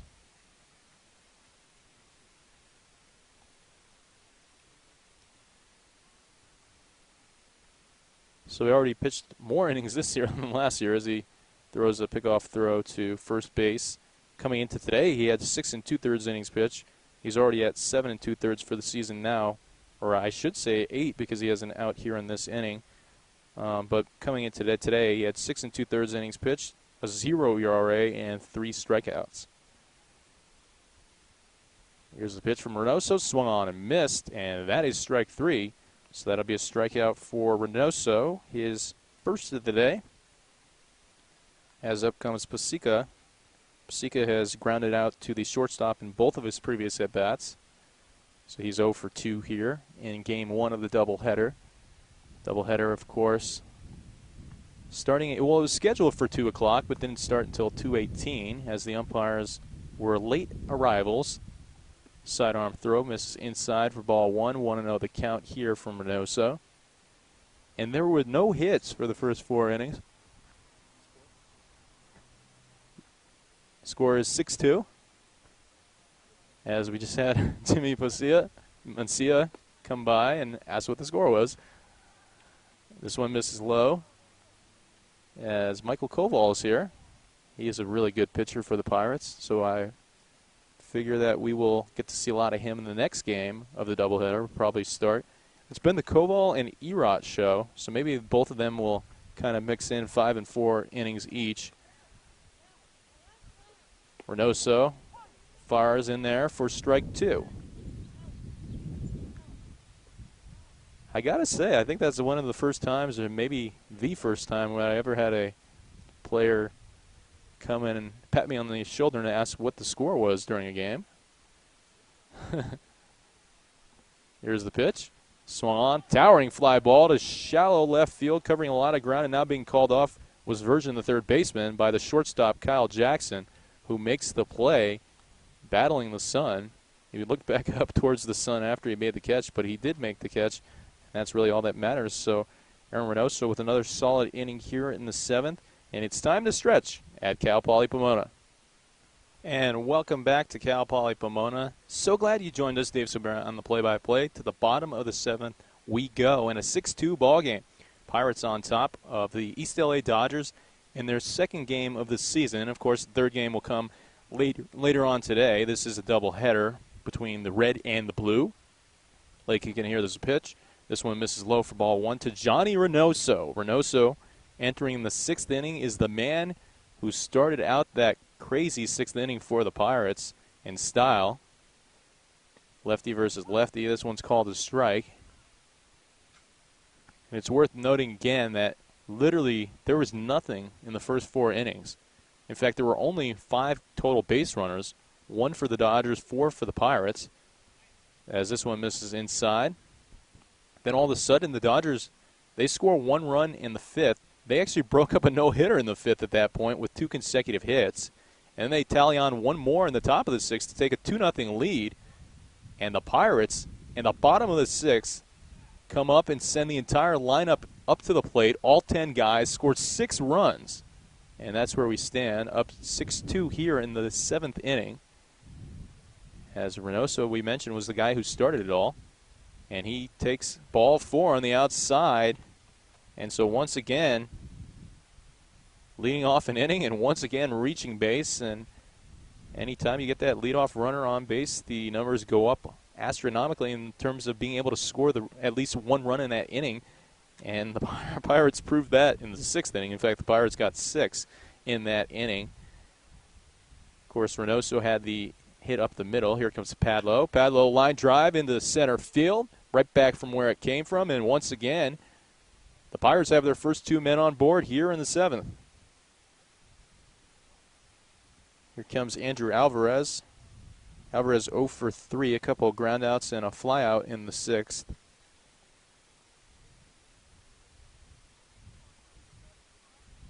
But you can't say enough about the Pirates, you know, falling behind 2-0 and not being able to really get anything for the first 5 innings and then putting up that 6th spot. First pitch is a slider that misses low and inside for ball 1 to Andrew Alvarez, the right-handed hitter that's headed to Houston Baptist. He will head there with Espinosa, who is also a teammate of his at Orange Coast College. The 1-0 offering is outside, and it's 2-0 to Alvarez. He came into today with a 500 batting average. Obviously, you can do the math at home, but that's 1 for 2. You're getting a hit 1 out of every 2 at-bats. This one is fouled over towards the third base side and into the dugout over there. So his on-base percentage was even higher at .540 entering today. So literally reaching base more than 1 out of every 2 times he comes to the plate. Ciorda checks the runner at second, now checks back again and finally fires home. This one's swung on, and this is a ground ball, routine ground ball over towards the shortstop. And the flip is made to second, but taking his eye off the ball was Camacho, and he didn't make the catch. So that'll be an error on the second baseman as the Pirates have the bases loaded again.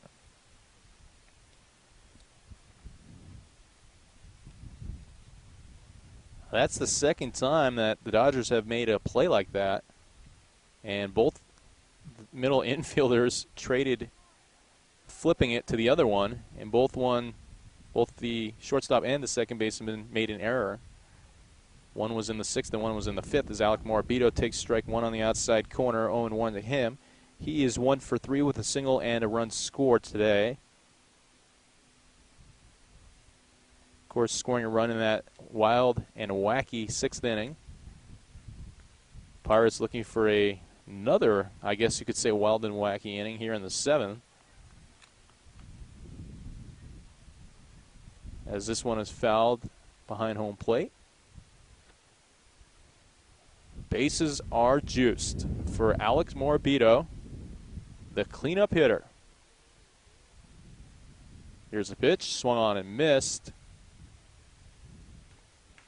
And that's strike 3. Down goes Morabito, who walks back to the dugout dejected. Here comes Christian Kelly. So that's the first out here in the 7th inning. Pirates leading 6-2 over the Dodgers as Christian Kelly will step up to the plate. Kelly is 1 for 3, had an RBI single and scored a run back in the 6th inning. Kelly is another guy who's been absolutely raking all season long, like Alvarez. Came into the game batting .462. 1-0 the count as this slider misses inside for ball 1, 1-0. Speaking of 1-0, number 1-0 is on deck in the form of Kyle Jackson. Here's the pitch. This one misses low and away, and it's 2-0.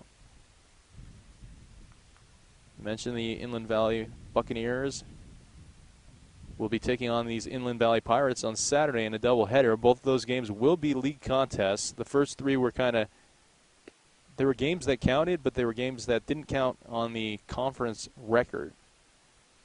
So these are the first 2 that will actually count in the SCCBL standings. This pitch missed outside for a ball.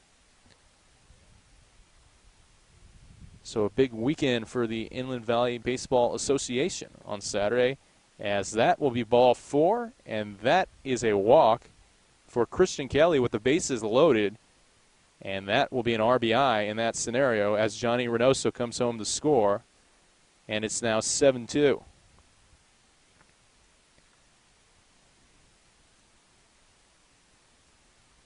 So Christian Kelly now with his 9th RBI on the season. 2 here today. Here's Kyle Jackson. Jackson grounded towards the second baseman in the last inning. Here's the pitch.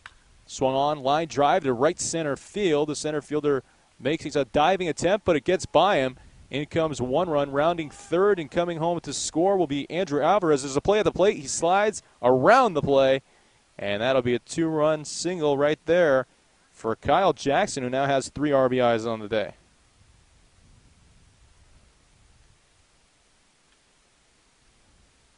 So Andrew Alvarez showing off some jets, running from second all the way to home, scoring, and then making a very nice slide behind the plate, touching with his left hand. Pirates now take a 9-2 lead. First pitch swung on and fouled, and I believe it was fouled off the catcher, who was kind of flinching his right wrist, by Nathan Virgin. Virgin walked and scored in the 6th inning. That was his only plate appearance. He came in to replace Jacob Bernardi, who went 1 for 2 in this game. We have Michael Johnson on deck for the Pirates. Breaking ball in the dirt, and it's 1-1 to Virgin. If you remember back in that last inning, Nathan was actually on base when his brother Anthony had the 3-run triple.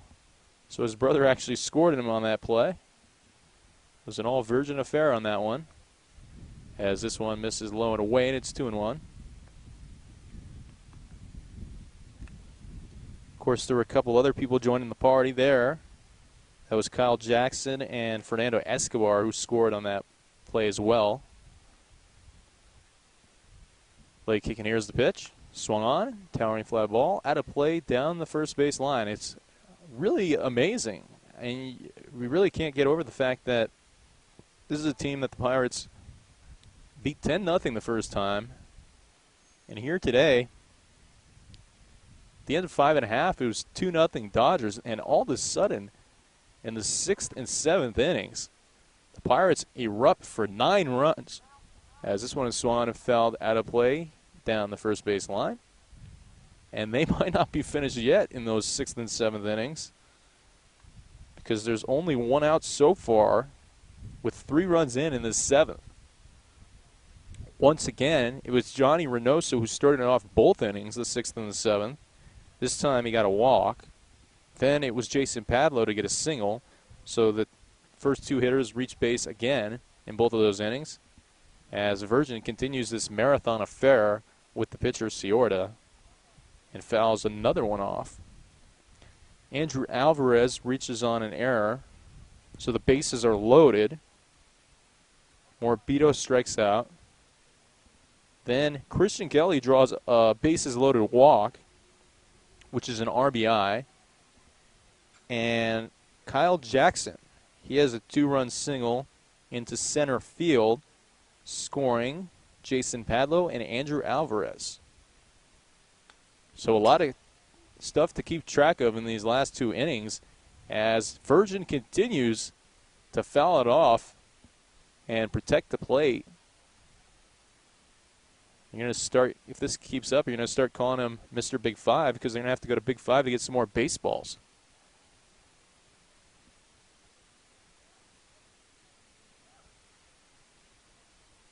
Will he foul off another pitch? Let's find out. Swung on and missed, strike 3. So down goes Virgin after a mighty fight with Ciorda, the pitcher. You never feel good about that when you're a hitter. I mean, you never feel good about it when you strike out in general, but when you have such a good at-bat, such a long at-bat, and you just keep battling and fighting hard to, do something, get a hit or get a walk or something, and then you end up striking out anyways. That's always one of the toughest strikeouts you can get. Blowing away, ball 1 to Michael Johnson. Johnson 1 for 3 in the 2nd inning and stole a bag, and then struck out in his other 2 at-bats here today. Here's the pitch from Ciorda, swung on and fouled behind the backstop. Wow, this game has really turned, obviously, when you talk about the Dodgers leading 2-0, and the Pirates now in 2 innings with 9 unanswered runs. And it could continue, because there's still 2 outs here in this inning, with Christian Kelly on second base and Kyle Jackson on first base and Michael Johnson at the plate. Michael Johnson, the kinesiology major, digging in, swinging, fly ball, foul, and out of play down the first base line. Well, we mentioned it, and this is interesting because Adam Cienfuegos was the one who went the first 5 innings and who shut out the Pirates for those 5 innings. And he was actually not even on the white roster. He's on the blue roster, which was their top team. The white team being their second team of sorts in the hierarchy. And he was pretty much lights out as this breaking ball misses outside for a ball. And then in came Ciorda, and Ciorda has been getting lit up by these Pirates. He takes a long check at second base, fires home, swung on and missed, strike 3 by Johnson. So Johnson now striking out in his last 3 at-bats, but once again, I said this in the 6th inning, the damage was done, but this time in the 6th inning, the damage was really done, but you get some more insurance runs and you get 3 more on the board. When you get a 3-run inning, that's usually a pretty good inning, but it doesn't look as great in comparison now to the 6th inning. But still, you put up 9 runs in 2 innings, and that's really doing something. We'll head to the top of the 8th. 9-2 the score. Pirates on top. Welcome back. To the top of 8 we go. 9-2 the score. Pirates on top of the Dodgers. Reynoso remains on the mound for Inland Valley. He fires low for ball 1. 1-0 the count to Cameron Carter. Carter, the number 9 hitter in the lineup. 0 for 2 today. Did reach on an error, though. Another pitch that misses low, and it's 2-0. You look at the Reynoso brothers, and there are 9 runs scored, but they are 2 of the most noteworthy players here today in this game, as this one misses high, and it's now 3-0. At least as it stands now, Aaron Reynoso would be the pitcher of record here. And a lot of things would have to happen for the Pirates to blow a 7-run lead, as this fastball is right down Broadway. Taking all the way was the hitter, Carter, and it's 3-1.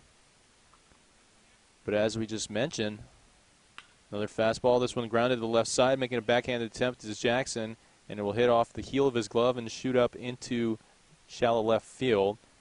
So reaching on an error is Carter here to lead off the top of the 8th. But Reynoso is the pitcher of record, so he should stand in line for the victory. And then you look at his brother, Aaron. Aaron was the one who led off both the 6th and 7th innings. The 6-run 6th and the 3-run 7th. Sidearm throw, fly ball to shallow right field. Crashing in on it and making the grab is Michael Johnson for the out. So F9 there, and that's the first out of the 8th inning. So the Reynoso brothers getting it done here today. But then again, you look at the lineup in the last 2 innings, and pretty much everybody was getting the job done. Christian Kelly had a couple RBIs for the Pirates. Anthony Virgin had the 3-run triple. Kyle Jackson had an RBI. Kyle Jackson actually had 3 RBIs. He had 1 RBI in the 6th and 2 in the 7th. You mentioned Kelly's 2 ribbies, and then a whole lot of scoring as well. It's almost too much to mention, but Johnny Reynoso scored twice. Jason Padlow scored twice. And this is what you want out of your 1 and 2 hitters. Sidearm throw, ground to the left side, over to the third baseman, Virgin. Virgin fires to second, and we've got a 5-4-3 double play. What a turn there by the Pirates, as that'll be the 2nd out, I believe, of the inning.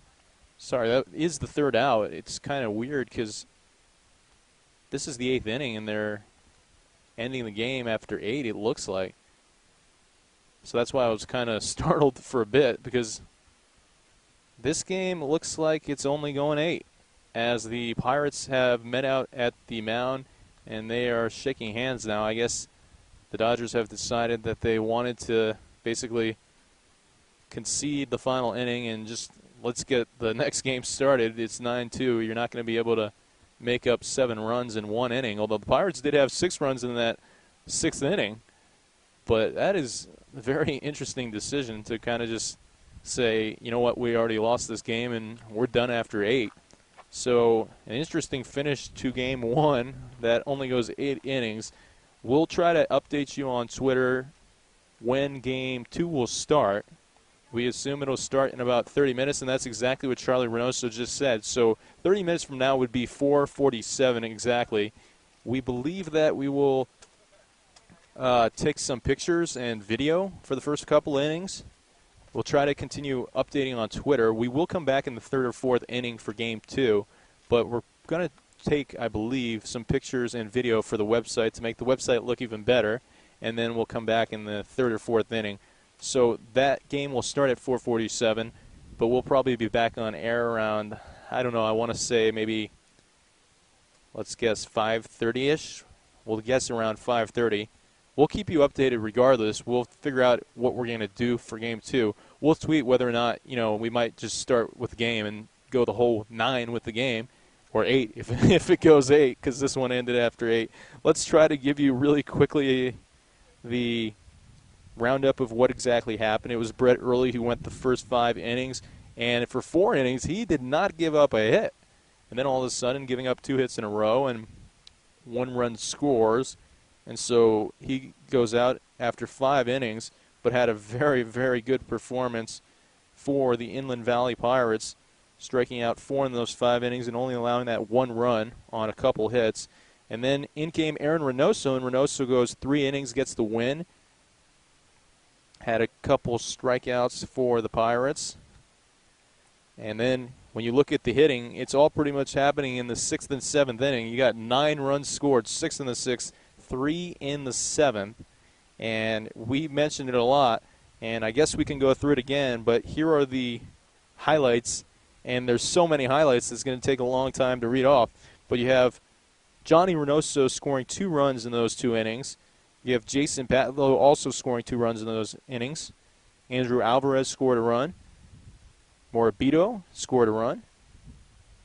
Christian Kelly scored 1 run and had 2 RBIs.